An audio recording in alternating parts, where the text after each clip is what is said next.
रजनी को बचपन से ही पेंटिंग का बहुत शौक था। वो हमेशा से ही पेंटर बनना चाहती थी, पर उसके माँ और पिताजी ने उसको कभी भी इस चीज के लिए सपोर्ट नहीं किया और उसकी शादी नीरव से हो गई। नीरव रजनी को बहुत प्यार करता था, पर रजनी हमेशा चुपचाप ही रहती। वो इस शादी से खुश नहीं थी। वो ये शादी नहीं करना चाहती थी। उसे तो हमेशा से पेंटर जो बनना था। अपने इस सपने को वो नहीं पूरा कर पाई, इसलिए वो हमेशा उदास रहती थी। रजनी, बहुत ही बढ़िया फिल्म लगी है, कल देखने चले?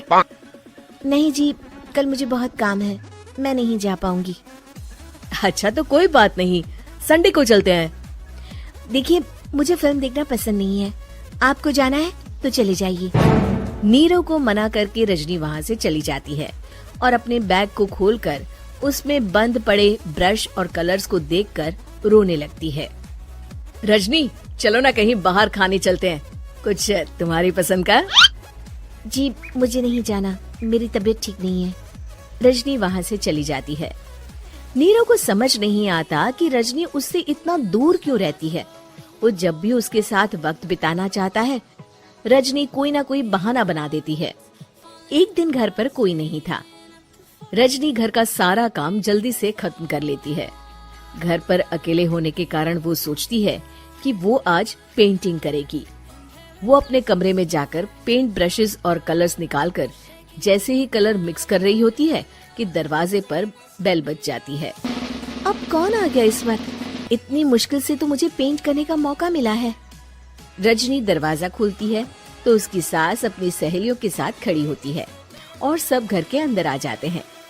अरे बहू, सबको शरबत बनाकर पिला दे, बाहर तो बड़ी गर्मी है। जी। रजनी पेंट ना कर पाने से उदास हो जाती है। उसे गुस्सा भी आ रहा होता है कि उसने इस शादी के लिए हाँ क्यों कह दी।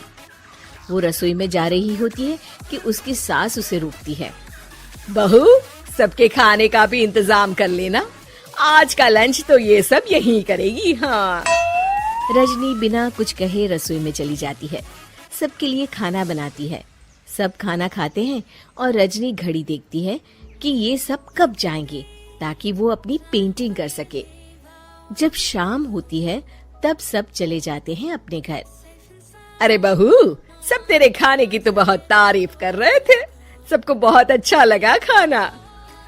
आपको मुझे सुबह बताना चाहिए था ना कि आपकी सहेलियां आ रही हैं। पता भी है कितना वक्त लगा सारा खाना बनाने में। अरे बहू, तू ऐसे कैसे बात कर रही है मुझसे? तो और कैसे बात करूं? मैं इस घर की कोई नौकरानी नहीं हूँ कि इतना काम करूंगी। रजनी अपने कमरे में जाकर दरवाजा बंद कर लेती है। शाम को जब नीरव आता है तो उसकी माँ उसे पूरी घटना के बारे में बताती है। क्या रजनी ने आपसे इस तरह बात की माँ? हाँ, और पता नहीं उसे क्या हो गया है, शाम से बाहर भी नहीं आई है। मैंने तो कई बार आवाज दी, खाना भी नहीं खाया उसने। तू ही बात करके देख ले बेटा। नीरव अपने कमरे का दरवाजा खटखटाता है। रजनी, दरवाजा खोलो, मैं हूँ। रजनी दरवाजा खोलती है और फिर वापस जाकर अपने बिस्तर पर लेट जाती है। रजनी, माँ से बात करने का ये क्या तरीका है? मैंने कोई गलत बात नहीं की है। अरे तुम क्यों ऐसे बर्ताव कर रही हो सबके साथ? क्या तुम इस शादी से खुश नहीं हो? रजनी कुछ नहीं बोलती।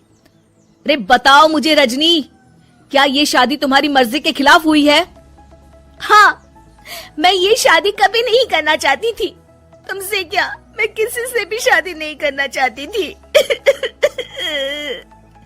रजनी रोने लगती है। चुप हो जाओ रजनी, बताओ मुझे, तुम क्यों नहीं करना चाहती थी शादी? रजनी बेड के नीचे से अपने पेंटिंग्स, कलर्स, ब्रश, पेपर्स निकालती है। इतने में उसकी सास भी कमरे में आ जाती है। ये देख रहे हो, ये थे मेरे सपने। मैं पेंटर बनना चाहती थी, पर माँ पापा ने कभी सपोर्ट नहीं किया और मेरी शादी करवा दी। मेरे सारे सपने टूट गए। हर वक्त बस गुस्सा आता रहता है मुझे। मैं जानती हूँ कि आप लोगों की इसमें कोई गलती नहीं है, पर मैं क्या करूँ, मुझे समझ में नहीं आता।